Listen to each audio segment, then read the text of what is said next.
Hello students, welcome to Step Up Academy. मैं अंजलि सिंह कुशवाहा और मैं हूं आपकी बायोलॉजी ट्यूटर।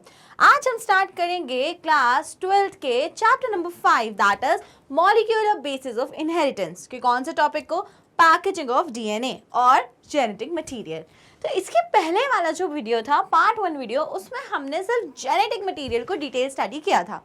हमने ये पढ़ा था कि डीएनए क्या होता है, कैसे फॉर्म होता है, उसके क्या क्या कंस्टिट्यूएंट होते हैं, उसका मोनोमर क्या होता है, देन नाइट्रोजनस बेसिस क्या है, पेंटोज शुगर्स क्या है, और उसके साथ साथ में फॉस्फेट ग्रुप होने के कारण डीएनए कैसे एक नेगेटिवली चार्ज मॉलिक्यूल हो जाता है। ये सारी बातें हमने कहाँ करी थी, पार्ट 1 वीडियो में। साथ ही साथ उसमें हमने क्या देखा था, double helix model of Watson and Crick. तो वॉटसन एंड क्रिक ने जो डीएनए का डबल हेलिक्स मॉडल दिया है उसको भी हमने डिटेल स्टडी कर लिया था। अब मैंने वीडियो एंड करते करते एक बात बोली थी कि आप समझ रहे हो इतना सारा डीएनए है बॉडी में। डीएनए अगर आप थ्रेड्स मान लो तो इतना सारा थ्रेड है। अब अगर उसको प्रॉपर एक तरीके से कॉइलिंग नहीं करी गई तो वो जो इतना सारा डीएनए है वो बॉडी की तो पूरी जगह वही कंज्यूम कर लेगा, फिर बाकी और different structures of the body कहाँ जाएंगे। लेकिन नहीं, ऐसा तो नहीं है। डीएनए बहुत ही वेल डिफाइंड तरीके से पैक्ड है और उसने बॉडी में एक स्पेसिफिक लोकेशन पर अपनी जगह ले रखी है। ऐसा तो है नहीं कि वो पूरी बॉडी में ऐसे फैला पड़ा हुआ है, कहीं भी कोई अरेंजमेंट ही नहीं है, ऐसा नहीं है, है ना। तो आपको ये चीज़ समझनी होगी कि जो डीएनए की लेंथ है, जो डीएनए इन लेंथ वाइज बहुत ही लंबा स्ट्रक्चर है। ऐसा बोला जाता है अगर एक ह्यूमन बॉडी में अगर उसके जीनोम से सारा का सारा डीएनए एक्सट्रैक्ट कर लें, मतलब एक मैं लिविंग एक ऑर्गेनिज्म हूँ, मेरी सारी सेल्स में से सारा डीएनए एक्सट्रैक्ट कर लें तो इस अर्थ के 2.5 राउंड्स ऐसे करके आप लगा सकते हैं। तो आप इस बात से समझ पा रहे हैं ना कि डीएनए आपकी बॉडी में क्वांटिटी में कितना ज़्यादा है। तो इतना ज़्यादा क्वांटिटी के डीएनए को पैक करने के लिए प्रॉपर स्ट्रक्चर्स प्रेजेंट होने चाहिए ताकि वो फंक्शंस भी इन शॉर्ट फिर अच्छे से हो पाए। तो आज की वीडियो इसी पे बेस्ड है कि पैकेजिंग ऑफ डीएनए किस तरीके से हुई है। तो चलिए देखते हैं लेंथ ऑफ डीएनए। अब लेंथ ऑफ डीएनए निकालते कैसे हैं। तो लेंथ ऑफ डीएनए निकालने के लिए एक फॉर्मूला होता है आपके पास। क्या है वो formula? Number of base pair into distance between two adjacent base pair. Number of base pairs multiplied by distance between two adjacent base pair. आपके एक कोई भी हैप्लॉइड या डिप्लॉइड कंटेंट में कितने बेस पेयर्स है ना। सपोज एक ये डीएनए है तो यहाँ पे मतलब डीएनए ऐसा होगा ना, डबल स्ट्रैंडेड होता है, ये तो आप सीख गए हैं। मैंने कितने बनाए? 1 2 3 4 5 6 7 8 9 एंड 10। 9 और 10 मैंने 10 बेस पेयर बना दिए हैं। यहाँ पे एक ही डीएनए है और इसमें कितने बेस पेयर्स हैं? इसमें 10 बेस पेयर हैं। और फॉर एग्जाम्पल मैं बोल रही हूँ ये दो बेस पेयर के बीच का जो डिस्टेंस है 1 से लेके 2, फर्स्ट और सेकंड बेस पेयर के बीच में जो डिस्टेंस है सपोज वो है कितना, वो है 2 सेंटीमीटर। होता नहीं है, ये जस्ट अजम्पशन है। कितना है? 2 सेंटीमीटर। अब मुझे बताओ इस पूरे की लेंथ क्या होगी। तो आप सिंपली क्या करोगे, जितने हैं ये 10 है, ओके 10 है, मल्टीप्लाई कर दोगे इंटू 2 सेंटीमीटर, तो टोटल कितना आ जाएगा? 20 सेंटीमीटर। तो इस पूरे लेंथ की लेंथ कितनी होगी? 20 सेंटीमीटर। इस तरीके से लेंथ ऑफ द डीएनए निकाला जाता है। अब आपको पता है कि ह्यूमंस में, अगर हमने एक बात पढ़ी थी लास्ट वीडियो में ख़त्म करते करते कि ह्यूमंस का जो हैप्लॉइड कंटेंट होता है, हैप्लॉइड कंटेंट ऑफ ह्यूमन, उसमें कितने बेस पेयर्स होते हैं? It has 3.3 into 10 to the power 6 base pairs. जो haploid content of human cell होता है, अगर एक सेल की बात करें वो सिर्फ हैप्लॉइड है, मतलब उसमें कितने क्रोमोसोम्स हैं? ओनली 23 क्रोमोसोम्स हैं। तो उसमें कितने हो जाएंगे base pairs? 3.3 into 10 to the power 6। लेकिन हमारी क्या नॉर्मल सेल्स हैप्लॉइड है? नो, सिर्फ गैमेट्स हैप्लॉइड होते हैं। हमारी नॉर्मल सेल्स जो होती हैं वो डिप्लॉइड होती हैं। तो उसमें total number of base pairs कितने हो जाएंगे? 6.6 into 10 to the power 9। 3.3 into 10 to the power 6 किस में है? सॉरी, इसको 6 नहीं होना चाहिए था, इसको 9 होना चाहिए था। 10 टू द पावर 9। ओके, ये हैप्लॉइड कंटेंट है। और अगर मैं बात कर लूँगी डिप्लॉइड कंटेंट तो वो कितना हो जाएगा? 6.6 इंटू 10 टू द पावर 9, है ना। तो अब आपको ये पता चल चुका है कि total number of base pair कितने हैं। क्या पता चल गया है आपको? Total number of base pair कितने हैं। और आपको एक चीज़ और पता है, क्या पता है आपको एक चीज़ और, कि अगर हमने जो हेलिक्स वाला डबल हेलिक्स स्ट्रक्चर जो पढ़ा है वॉटसन एंड क्रिक वाला, उसमें हम सीख चुके हैं कि दो कॉन्जिक्यूटिव बेस पेयर जो होते हैं उनके बीच में डिस्टेंस कितना होता है, 0.34 नैनोमीटर्स। कितना होता था, 0.34 नैनोमीटर्स। तो ये तो हैप्लॉइड कंटेंट हो गया, फिर उनके बीच का डिस्टेंस होता था 0.34 नैनोमीटर। तो नैनोमीटर को अगर मीटर में कन्वर्ट करना होता है तो क्या करते हैं, मल्टीप्लाई करते हैं 10⁻⁻⁹ से, बेसिक मैथ्स। ओके, अब हम निकालते हैं कि हमारी एक सेल के अंदर डीएनए की कितनी लेंथ होती है। तो हमने क्या करा, सबसे पहले नंबर ऑफ बेस पेयर्स जो कितना है 6.6 × 10⁻⁹ एंड दूसरा हमने उसको मल्टीप्लाई किया 0.34 × 10⁻⁹। ये क्या है, ये this is the distance between two adjacent base pair. दो एडजेसेंट बेस पेयर के बीच में कितना डिस्टेंस है, वो है 0.34 × 10⁻⁹। जब हम इसको मल्टीप्लाई करेंगे तो इसका जो अल्टीमेटली रिजल्ट आएगा it will be 2.2 meters. It is 2.2 meters. तो हमारी एक सेल के अंदर 2.2 मीटर लंबा डीएनए है। अभी आपको ये बात बहुत छोटी लग रही है कि मैम 2.2 मीटर ही तो है, बट हमारी बॉडी में सेल काउंट क्या है, हमारी बॉडी में सेल काउंट है around trillions, around in billions भी नहीं, ट्रिलियंस में। अब ट्रिलियंस ऑफ सेल के अंदर 2.2 मीटर डीएनए है लेंथ में, तो अब आप समझ गए कितना सारा डीएनए आपकी बॉडी ने पैक किया हुआ है। तो अब यही देखेंगे कि इतनी सारी लेंथ ऑफ द डीएनए को बॉडी किस तरीके से अपने अंदर अकोमोडेट करती है। अगर हम ई कोलाई की बात करते हैं जो कि एक बैक्टीरिया है, तो उसमें लेंथ ऑफ डीएनए कैसे निकालेंगे, 1.36 mm है ना। तो और नंबर ऑफ बेस पेयर्स कितना, 1.36 × 10⁻⁻3। तो इसमें बेसिकली बेस पेयर्स निकालना सिखाया। अगर आपको बेस पेयर निकालना है तो आप बेस पेयर कैसे निकालोगे base pair, length of DNA को डिवाइड कर दोगे distance between to consecutive base pairs. तो लेंथ ऑफ डीएनए कितनी है, 1.36 है मिलीमीटर, और उसके बाद में बेस पेयर्स के बीच में डिस्टेंस कितना है, 0.34 × 10⁻⁹। तो जो बेस पेयर्स आते हैं, total number of base pair, वो कितने आ जाते हैं, 4 × 10⁻6। तो इजी कैलकुलेशंस है, आपको जो याद रखना है वो आपको ये फॉर्मूला याद रखना है कि डीएनए की लेंथ किस तरीके से निकाली जाती है। तो लेंथ ऑफ डीएनए किस तरीके से निकाली जाती है, number of base pair multiplied by distance between two adjacent base pair. तो number of base pairs multiplied by distance, easy. चलिए, तो यहाँ से हमें ये समझ में आ गया कि हमारी हर एक सेल के अंदर कितना डीएनए है, 2.2 मीटर लॉन्ग डीएनए है। अब ये 2.2 मीटर लॉन्ग डीएनए प्रोकैरियोट्स में और यूकैरियोट्स में आपने लगभग देखा है, दोनों में डीएनए है। ई कोलाई की भी आपने देख लिया, उसमें 1.34 मिलीमीटर है और हमारे में 2 मीटर है। तो अब जब प्रोकैरियोट्स और यूकैरियोट्स में लेंथ ऑफ द डीएनए में वेरिएशन है, तो पैकेजिंग में भी वेरिएशन होगा। प्रोकैरियोट्स में अलग तरीके से पैकेजिंग होगी और यूकैरियोट्स में अलग तरीके से पैकेजिंग होगी, इजी। तो पहले हम देखते हैं प्रोकैरियोट्स में। अगर हम बात करें प्रोकैरियोट्स, जिसका एग्जांपल ई कोलाई है, the DNA is not scattered throughout the cell. अब आपने क्या पढ़ा है प्रोकैरियोटिक सेल के फीचर्स, कि प्रोकैरियोटिक सेल, उसको प्रोकैरियोटिक इसीलिए बोलते हैं क्योंकि उसमें मेम्ब्रेन बाउंड ऑर्गेनल्स नहीं होते। उसमें जो न्यूक्लियर मेम्ब्रेन है, न्यूक्लियस के ऊपर एक जो मेम्ब्रेन होती है, वो उसमें नहीं होती। तो वो सेल कैसी दिखती है, वो सेल कुछ ऐसी दिखती है, उसमें जेनेटिक मटेरियल पूरा यूँ स्कैटर्ड पड़ा रहता है। स्कैटर्ड मतलब मिडल ऑफ द सेल में वो पूरा से फैला पड़ा हुआ रहता है जेनेटिक मटेरियल। क्योंकि क्या नहीं है, क्योंकि उसको बाउंड करने के लिए इस टाइप की कोई मेम्ब्रेन है ही नहीं, तो इसलिए वो स्कैटर्ड रहता है। तो अब आप सोच रहे हो कि ठीक है, इसमें तो स्कैटर्ड ही रहता होगा, उसमें क्या ही ज़्यादा पढ़ना है, कुछ नहीं। लेकिन ऐसा नहीं होता। क्या होता है, डीएनए कैसा मॉलिक्यूल है, DNA is negatively charge molecule. अब क्वेश्चन कि डीएनए नेगेटिवली चार्ज क्यों है, because DNA has phosphates. DNA में क्या प्रेजेंट होते हैं, फॉस्फेट्स प्रेजेंट होते हैं, and presence of phosphorus makes it's negative, उसको क्या बना देती है, नेगेटिव। तो डीएनए कैसा मॉलिक्यूल होता है, आपसे आपको ध्यान रखना है कि DNA is a negatively charge molecule, so it is held with some positively charge protein to form nucleoid. तो ये जो बीच में स्ट्रक्चर होता है, अगर आपको ध्यान हो तो हम प्रोकैरियोट्स में उसे न्यूक्लियस नहीं बोलते, रादर हम उसको बोल देते हैं न्यूक्लियोइड या फिर जीनोफोर बोलते हैं ना। तो अब ये न्यूक्लियोइड कैसे फॉर्म हुआ, अगर सपोज उसमें कोई अरेंजमेंट ही नहीं है, वो तो ऐसे ही है, तो पड़ा ही रहता कहीं पे भी, तो फिर वो सेंटर में ही क्यों एक्यूमुलेट हुआ। जैसे अगर ये सेल है तो ये इस जगह पे ही क्यों एक्यूमुलेट हुआ, ऐसे यहाँ पे ही क्यों हुआ, इधर पे हो जाता, कहीं भी हो जाता, फिर तो रैंडमली कहीं भी स्कैटर कर जाता। लेकिन ऐसा तो नहीं होता प्रोकैरियोट्स में भी। प्रोकैरियोट्स में भी सेंट्रल ऑक्यूपाइड रहता है, जिसे हम न्यूक्लियोइड बोलते हैं। तो ये न्यूक्लियोइड कैसे बना, सुन लीजिए ध्यान से। डीएनए कैसा मॉलिक्यूल है, नेगेटिवली चार्ज। बैक्टीरिया में प्रेजेंट रहते हैं कुछ पॉजिटिवली चार्ज प्रोटीन्स। क्या प्रेजेंट होते हैं, पॉजिटिवली चार्ज प्रोटीन। तो अब आप नेगेटिव और पॉजिटिव एक दूसरे को हमेशा क्या करेगा, अट्रैक्ट। नेगेटिव और पॉजिटिव चार्ज एक दूसरे को करता है अट्रैक्ट। तो negatively charge DNA in positively charge proteins के साथ में अट्रैक्ट हो जाता है और एक स्ट्रक्चर फॉर्म कर लेता है, जैसे प्रोकैरियोट्स में हम बोलते हैं न्यूक्लियोइड्स। क्या बोलते हैं प्रोकैरियोट्स में हम उसे, न्यूक्लियोइड।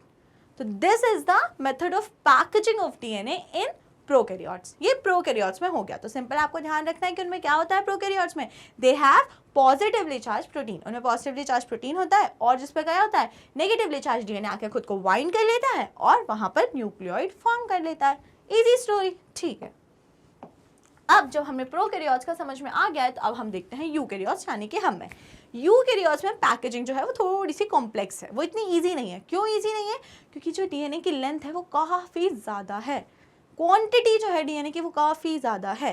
तो इसके लिए यूकैरियोट्स में पैकेजिंग थोड़ी सी कॉम्प्लेक्स है, इतनी इजी पैकेजिंग नहीं है। चलिए देखते हैं किस तरह से पैक होता है। तो in eukaryotes there is a positively charge protein, basic proteins called histones. तो अब यहाँ पे क्या है डीएनए में, यहाँ पे पॉजिटिवली चार्ज्ड बेसिक प्रोटीन्स है जिन्हें हम बोलते हैं हिस्टोन प्रोटीन।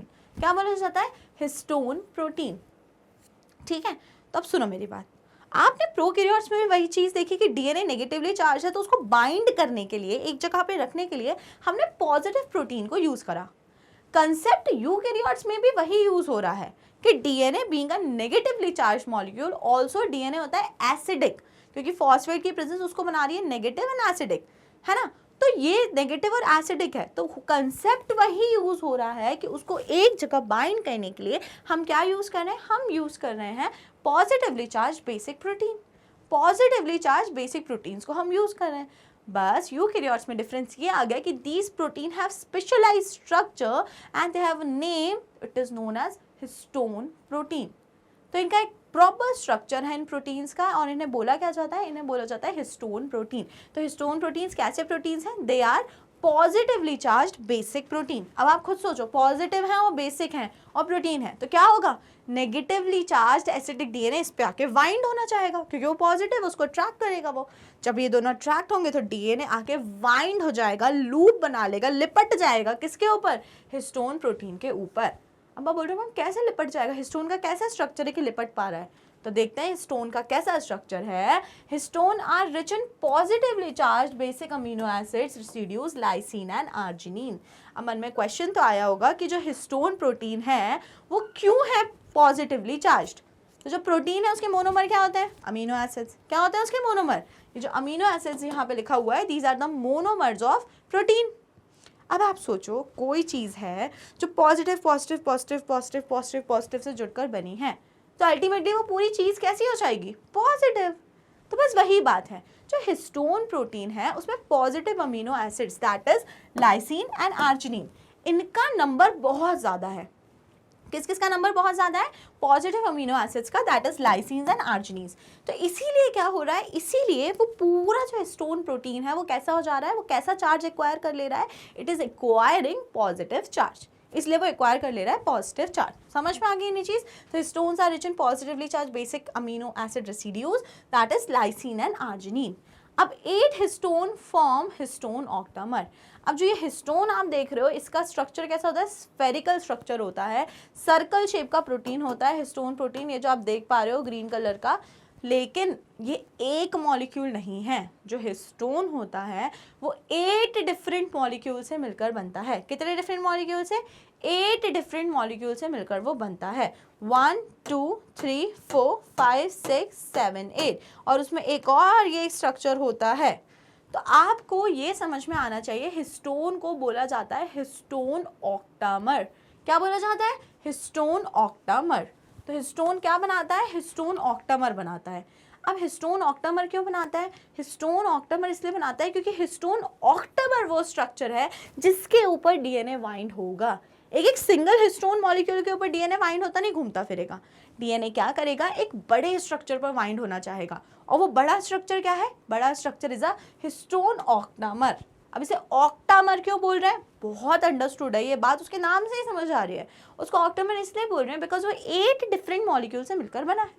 अब मैं 8 डिफरेंट ना बोलूँ तो चलो 4 ले लो, 4 डिफरेंट मॉलिक्यूल से मिलकर वो बना है। अब आप बोलोगे मैम 4 कैसे, तो it has 2 molecules of each, जैसे कि for example 2 molecules of H2B, then 2 molecules of H2A, then 2 molecules of H3 and 2 molecules of H4। तो मतलब कि आपको समझ में आया हिस्टोन ऑक्टामर जो है, हिस्टोन ऑक्टामर में कौन कौन से हिस्टोन, डिफरेंट हिस्टोन्स प्रेजेंट हैं। चलिए देखते हैं कौन कौन से हिस्टोन प्रेजेंट है। इट हैज़ H1A, H1A के कितने मॉलिक्यूल्स हैं? It has H1 actually, H1, H2A, H2B, H3 and H4। तो इतने डिफरेंट मॉलिक्यूल्स प्रेजेंट हैं। उसमें से अभी H1 तो मैंने आपको कहीं पे भी बताया ही नहीं, सिर्फ मैंने इतने मॉलिक्यूल्स बताए आपको, H2A, H2B, H3 and H4। और ये सब कितने हैं? H2A 2 है, H2B भी 2 है, H3 भी 2 है और H4 भी 2 है। तो ये तो ऑक्टामर बन गया। 4 डिफरेंट हिस्टोन्स हैं, उनके 2-2 मॉलिक्यूल प्रेजेंट हैं और उन्होंने मिलकर बना लिया हिस्टोन ऑक्टामर। लेकिन एक स्टोन मॉलिक्यूल है जो ऑक्टामर का पार्ट नहीं है, बट रादर वो ऑक्टामर के बाहर प्रेजेंट है, जो होता है H1 हिस्टोन। कौन सा होता है? H1 histone.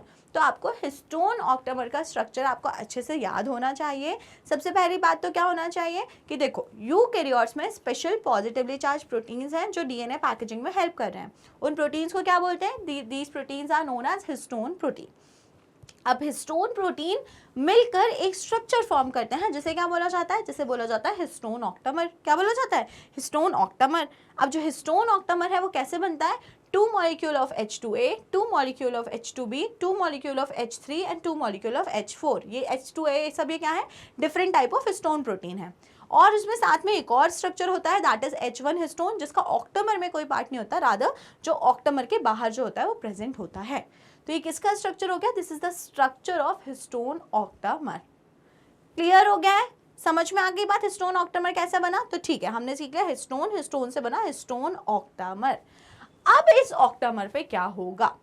अब इस ऑक्टामर पे ये होगा कि जो डीएनए है वो नेगेटिवली चार्ज है, और ये ऑक्टामर जो पूरा बना है पूरा हिस्टोन प्रोटीन से बना है। और सारे हिस्टोन प्रोटीन कैसे होते हैं? Positively charge. मतलब कहीं ना कहीं ये जो पूरा गोला है, ये ऑक्टामर है, ये कैसा है? इस पे कहीं ना कहीं कौन सा चार्ज है? इस पे पॉजिटिव चार्ज प्रेजेंट है। तो अब क्या होता है? ये जो डीएनए है नेगेटिवली चार्ज, इस पॉजिटिव चार्ज हिस्टोन के ऊपर आके वाइंड हो जाएगा, लिपट जाएगा। ठीक है, तो ये स्ट्रक्चर जब हिस्टोन ऑक्टामर के ऊपर डीएनए आके व्रैप हो गया, लिपट गया, इसको बोलते हैं न्यूक्लियोसोम। क्या बोलते हैं? न्यूक्लियोसोम। ठीक है, तो इसको मैं इरेज करना चाहूंगी। डिफरेंट टाइप ऑफ प्रोटीन्स यहाँ पे जो लिखे हुए हैं आपको समझ में आ गया होगा, H1, H2A, H2B, H3, H4 है। इसको इरेज करते हैं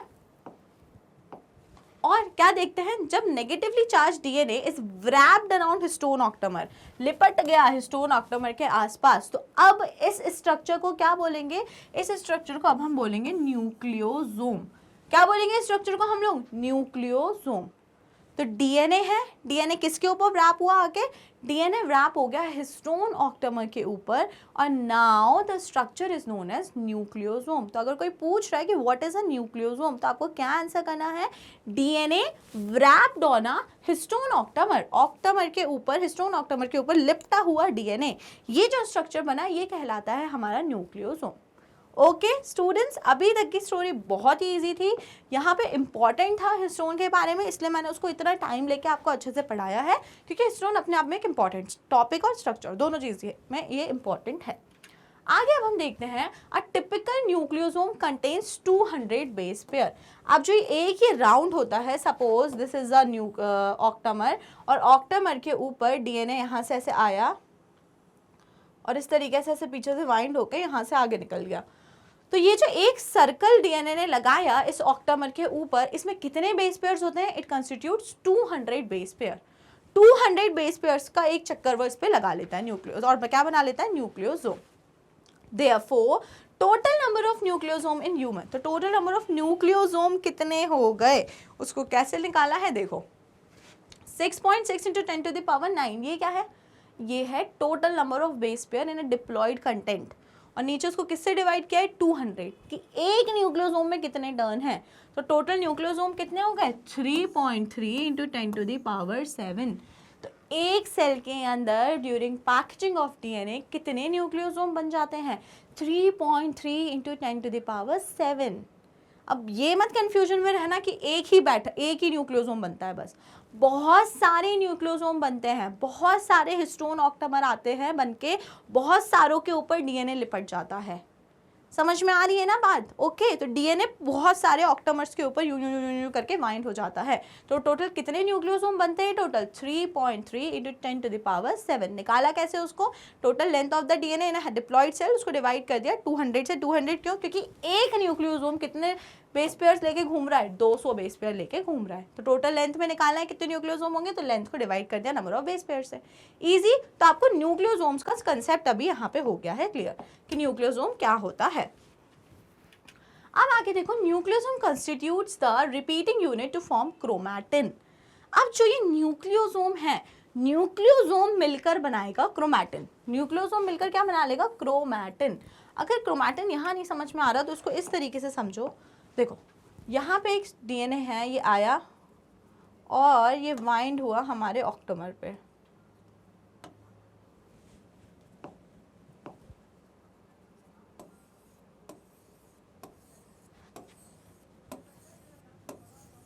ये क्या है? डिफरेंट वाइट कलर के जो स्ट्रक्चर है, ये क्या है? डिफरेंट ये ऑक्टामर्स हैं, ठीक है, डिफरेंट ऑक्टामर्स हैं। अब यहाँ से डीएनए आया, डीएनए के ऊपर एक राउंड लगाया इसने यूं ऐसे, और यहाँ से निकला फिर आगे निकल गया, फिर इसके ऊपर एक राउंड लगाया, फिर यहाँ पर आया पीछे से और फिर आगे से यूं निकल गया, फिर अब इस पर गया, यू राउंड लगाया और फिर यहाँ से फिर आगे चला गया।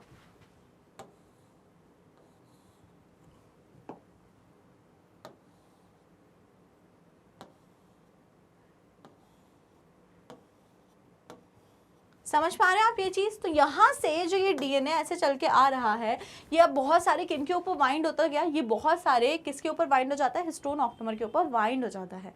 और ये स्ट्रक्चर क्या ये इंडिविजुअल स्ट्रक्चर क्या कहलाते हैं? इंडिविजुअल स्ट्रक्चर कहलाते हैं न्यूक्लियोसोम। क्या कहलाते हैं? न्यूक्लियोसोम। अब अगर इस न्यूक्लियोसोम को आप देखोगे तो ग्रुप ऑफ न्यूक्लियोसोम या बहुत सारे न्यूक्लियोसोम मिलकर दिखने लगते हैं थ्रेड लाइक। किसकी तरह? ये आपको ऐसा नहीं दिखेगा, ये आपको थ्रेड लाइक दिखने लगेगा। बाकी इसको आप देखो तो बीड्स ऑन स्ट्रिंग मॉडल दिखेगा, अभी जो मैं आपको समझाऊंगी। लेकिन बहुत सारा न्यूक्लियोसोम जब इकट्ठा हो जाता है तो it do look appear like threads. कैसा अपीयर होता है? वो थ्रेड लाइक अपीयर होता है, और उसको ही हम लोग क्या बोलते हैं? उसको ही, उस थ्रेड को ही हम बोलते हैं क्रोमैटिन। तो सबसे पहले था डीएनए, डीएनए ने मिलकर क्या बना लिए? न्यूक्लियोसोम, स्टोन के ऊपर लिपट लिपट के व्रैप होके। उसके बाद में जो न्यूक्लियोसोम्स हैं उनका ग्रुप जो है, उनकी रिपीटिंग यूनिट है, उसने क्या बना लिया? क्रोमैटिन। तो क्रोमैटिन क्या होते हैं? They are the thread like stained body. Chroma मतलब जो होता है ना, क्रोमा इसका मतलब ही होता है कलर। क्या मतलब होता है? कलर। तो क्रोमैटिन का मतलब क्या हो गया? Colourful threads. क्या मतलब हो गया क्रोमैटिन का? Colourful threads. तो ये क्यों कलरफुल दिख रहे थे? बिकॉज इनकी जब स्टेनिंग की गई तो इन्होंने कलर को एक्वायर कर लिया, तो ये कलरफुल दिख रहे थे। तो इनको आप क्या बोला? न्यूक्लियोसोम्स के रिपीटिंग यूनिट को they are known as chromatin, which means colourful thread like stain body. अब न्यूक्लियोसोम्स इन क्रोमैटिन कैसे दिखते हैं? अब मेरी बात सुनो। न्यूक्लियोसोम्स इन क्रोमैटिन की अगर हम बात करें तो वो दिखते हैं लाइक बीड्स ऑन स्ट्रिंग, मोतियों की माला। किसकी तरह दिखते हैं? मोतियों की माला की तरह दिखते हैं। कौन? हमारे न्यूक्लियोसोम। अगर मैं एक क्रोमैटिन का स्ट्रक्चर ड्रॉ करूं तो मैं कुछ ऐसा करूंगी।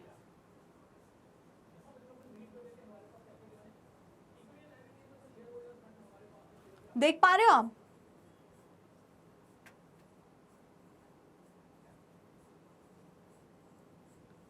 These are the structure of chromatin। ये जो मैंने एक रेड और व्हाइट कलर से ड्रॉ करके आपको दिखाया, ये किसका स्ट्रक्चर है? ये this is the structure of chromatin. अब जो क्रोमैटिन का स्ट्रक्चर है, अगर मैं उसमें पूछूं आपको न्यूक्लियोसोम किस तरीके के दिख रहे हैं, तो आपको वो मोतियों की माला की तरह नहीं दिख रहे। तो nucleosomes in chromatin appears like beads on string. Beads on string, beads on string की तरह वो अपीयर होते हैं। इतनी बात आपको समझ में आनी चाहिए। मोतियों की माला की तरह दिखते हैं। आप खुद सोचो ना, न्यूक्लियोसोम एक राउंड स्ट्रक्चर बन जा रहा है ना, और वो क्रोमैटिन से कंटिन्यूसली बहुत सारी यूनिट जो लंबा थ्रेड जैसा दिखने लग रहा है, जैसे हम क्रोमैटिन बोल रहे हैं। तो एक थ्रेड पे जब गोल गोल गोल गोल स्ट्रक्चर दिखेंगे बीच में, तो किस तरीके का दिखेगा? It will appear as beads on string. कैसा अपीयर होगा वो? It will appear as beads on string. यहाँ से ये लाइन, अगर आप पता नहीं देख पा रहे हैं कि नहीं, इट हैज लाइन। ये जो डायग्राम है ना, इसमें ऐसे करके लाइंस हैं। तो ये जो डायग्राम है हमको beads on string like appear हो रहा है ना, तो आपको यहाँ से ध्यान रखना है कि जो क्रोमैटिन है उस पर न्यूक्लियोसोम्स कैसे दिखते हैं, they appear on it like beads on string model. Okay students, okay चलिए अब चलते हैं आगे। अब क्या होगा, chromatin is packed, chromatin fibre बनाएगा, coiled and condense at metaphase stage and वो बना लेगा क्रोमोसोम। तो अब देखो ये एक फ्लो चार्ट है जिससे आपको पूरी पैकेजिंग याद हो जाएगी। सबसे पहले मैं बोलूँ तो क्या है, सबसे पहले है यहाँ पे लिख देती हूँ मैं डीएनए। डीएनए ने पैक होके क्या बनाए, न्यूक्लियोसोम्स। किसके ऊपर पैक होके बनाए न्यूक्लियोसोम्स, हिस्टोन ऑक्टामर के ऊपर पैक होके उन्होंने बना लिए न्यूक्लियोसोम्स। अब क्या होता है, न्यूक्लियोसोम्स क्या बना लेते हैं, क्रोमैटिन। क्या बना लेते हैं न्यूक्लियोसोम्स, न्यूक्लियोसोम्स फर्दर बहुत सारी जो रिपीटिंग यूनिट होती है न्यूक्लियोसोम्स की, उन्हें हम क्या बोलने लगते हैं, क्रोमैटिन। क्रोमैटिन फर्दर कंडेंस होते हैं, जैसे क्रोमैटिन बहुत सारे ऐसे ऐसे ऐसे ऐसे ऐसे बहुत सारे क्रोमैटिन हैं, तो ये बहुत सारे क्रोमैटिन क्या हो जाते हैं, कंडेंस हो जाते हैं, एक ही यूनिट बन गए। लो ये एक इतना मोटा सा बन गए। तो जो कंडेंस्ड क्रोमैटिन होता है वो कहलाता है क्रोमैटिन फाइबर्स। क्या कहलाता है वो, क्रोमैटिन फाइबर्स। ओके एंड अब क्या होगा, क्रोमैटिन फाइबर्स जब बन गए, क्रोमैटिन सिंपल थ्रेड हो गया, उसको कंडेंस किया तो बने क्रोमैटिन फाइबर्स। और अब क्या होगा, ये जो क्रोमैटिन फाइबर्स हैं ये मेटाफेज वाली स्टेज पे, कौन सी वाली स्टेज पे, मेटाफेज। जब आप सेल साइकिल एंड डिवीजन पढ़ रहे थे क्लास 11th में, तो आपने पढ़ा था कि जो एम फेज होता है उसमें 4 स्टेजेस होती हैं, मतलब 2 फेजेस में होता है। पहला तो होता है कैरियोकाइनेसिस, दूसरा साइटोकाइनेसिस। कैरियोकाइनेसिस में 4 स्टेज होती हैं, prophase, metaphase, anaphase and telophase. तो प्रोफेज पे कंडेंसेशन स्टार्ट होता है क्रोमैटिन फाइबर का। कंडेंसेशन मतलब अब ये पूरे इकट्ठा होने लगेंगे, वाइंड होने लगेंगे, कॉइल होने लगेंगे एक साथ, मतलब आगे कंडेंस स्ट्रक्चर बनाने लगेंगे।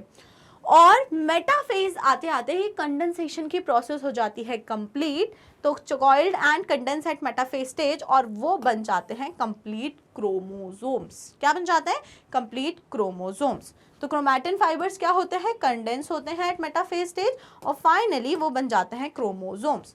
तो आपको क्या समझ में आया, डीएनए अल्टीमेटली किस में पैक हो जाता है, डीएनए अल्टीमेटली पैक हो जाता है in the form of chromosome. इतनी सी बात आपको समझ में आ जानी चाहिए। ओके तो डीएनए अल्टीमेटली पैक हो गया क्रोमोसोम्स के अंदर। तो ये पूरी आपको स्टेप्स याद रहनी चाहिए कि डीएनए सबसे पहले बनाता है न्यूक्लियोसोम। न्यूक्लियोसोम कैसे बनते हैं, हिस्टोन ऑक्टामर के ऊपर लिपट कर बनते हैं। देन फिर वो बन जाता है क्रोमैटिन। क्रोमैटिन कंडेंस होकर क्या बनाते हैं, क्रोमैटिन फाइबर्स। क्रोमैटिन फाइबर किस स्टेज पे कंडेंस होते हैं, metaphase stage of cell cycle पे कंडेंस होते हैं, और अल्टीमेटली बन जाते हैं क्रोमोसोम। क्या बन जाते हैं, क्रोमोसोम। इजी। तो this is everything about packaging of DNA. अब एक कुछ एक्स्ट्रा पॉइंट्स हैं जो मैं आपको बताना चाहूंगी। Higher level of packaging of chromatin require non histone chromosomal proteins also. अब देखो ये तो एक सिंपल पैकेजिंग मेथड हो गया। हायर लेवल ऑफ पैकेजिंग अगर होनी है किसकी, क्रोमैटिन फाइबर्स की, क्रोमैटिन जो है उस क्रोमैटिन मटेरियल की और अच्छी पैकेजिंग होनी है, तो हमको उस प्रोसेस में हिस्टोन प्रोटीन्स के साथ साथ में नॉन हिस्टोन प्रोटीन्स भी रिक्वायर्ड होते हैं। ये बात आपको ध्यान रखनी है। तो नॉर्मल सिंपल अगर पैकेजिंग हो रही है तो उसमें आपको हिस्टोन प्रोटीन से आपका काम हो जाएगा, लेकिन अगर हायर लेवल की पैकेजिंग हो रही है तो उसमें आपको क्या रिक्वायर्ड होते हैं, उसमें आपको नॉन हिस्टोन प्रोटीन्स भी रिक्वायर्ड होते हैं।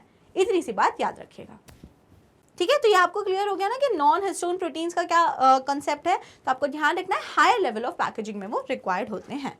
ओके तो ये आप फ्लो चार्ट अच्छे से ड्रॉ कर लीजिए, आप चाहें तो उसको सीधा भी ड्रॉ कर सकते हैं, है ना, ठीक है। तो अब चलते हैं आगे। अब हम बोलोगे मैम इसमें रह क्या गया, तो रह क्या गया, वो एक डायग्राम रह गया जो कि काफ़ी इंपॉर्टेंट है, और एक छोटा सा कंसेप्ट और है बस। तो अब ये डायग्राम आपको क्या शो कर रहा है, देखो सबसे पहले देखो ये जो स्ट्रक्चर दिख रहा है ना आपको ऊपर की तरफ, दिस इज डीएनए।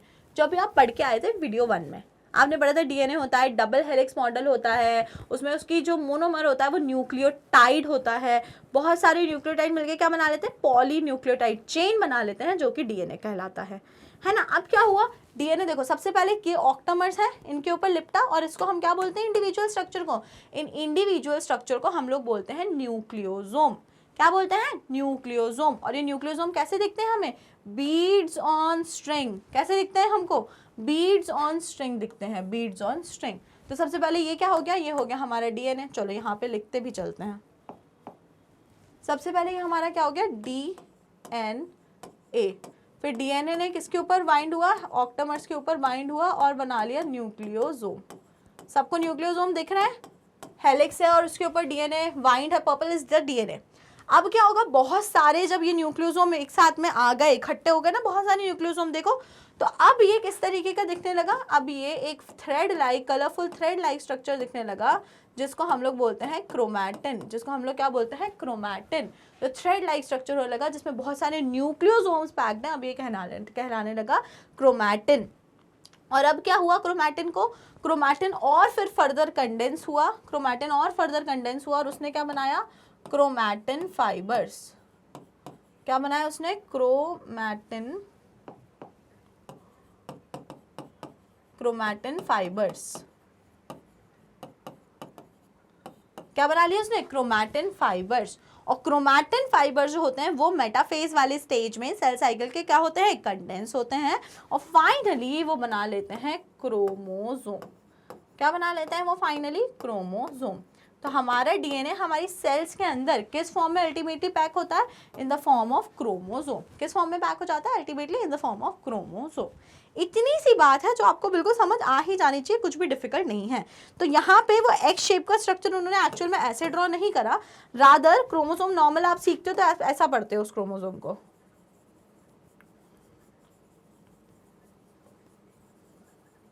ऐसा होता है क्रोमोसोम। और इसमें पूरा अंदर क्या है, इट कंस्टिट्यूट्स ऑफ डीएनए। देखो यहाँ इस डायग्राम में ऐसा बनाया हुआ है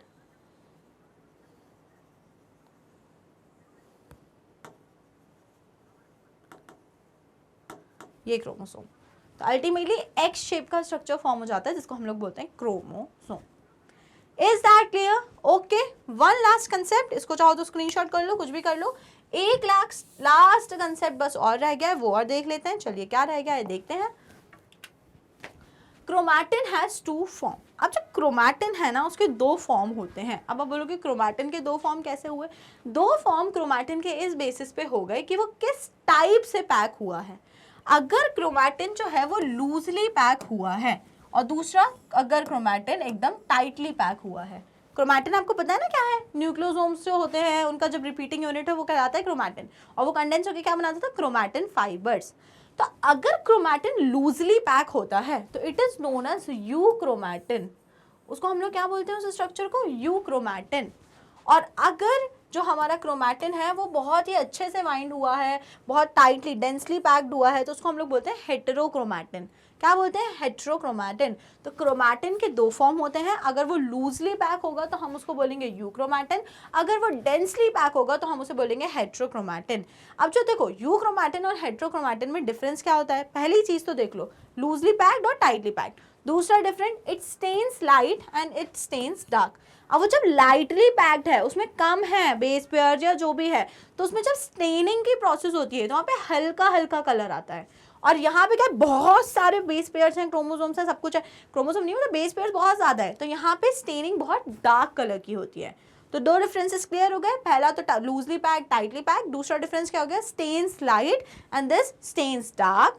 तीसरे डिफरेंस की अगर हम बात करें तो हमने पढ़ा था, जब हम प्रॉपर्टीज ऑफ जेनेटिक मटेरियल पढ़ेंगे अभी आगे, तो हम उसमें देखेंगे कि जो भी जेनेटिक मटेरियल होता है उसमें स्कोप होनी चाहिए थोड़े थोड़े चेंजेस की।